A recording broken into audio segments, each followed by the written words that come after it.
कोसवण येथे दोन मोटरसायकलींची समोरासमोर धडक, दोघांची प्रकृती गंभीर। कळवण तालुक्यातील कोसवण येथे दोन मोटरसायकलींची समोरासमोर भीषण धडक होऊन अपघात झाला।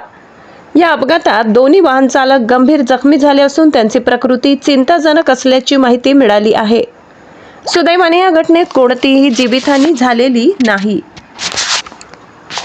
सविस्तर माहिती अशी की जैदरकडून MH41 BA 4929 क्रमांकाची शाईन मोटरसायकल कोसवणकडे येत असताना समोरून येणारी MH19 AL 7928 क्रमांकाची मोटरसायकल यांच्यात जोरदार धडक झाली।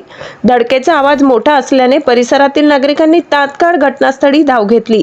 स्थानिक नागरिकांच्या मदतीने जखमींना त्वरित जैदर रुग्णालय येथे दाखल करण्यात आले। डॉक्टरांकडून त्यांच्यावर प्राथमिक उपचार करण्यात आले असून पुढील उपचार सुरू आहेत। दरम्यान अपघाताचे नेमके कारण समजू शकले नसले तरी वेग आणि रस्त्याची परिस्थिती यामुळे अपघात झाल्याची प्राथमिक शक्यता व्यक्त केली जात आहे। गिरणा वार्ता न्यूजसाठी कार्यकारी संपादक कुंजाराम खांडवी।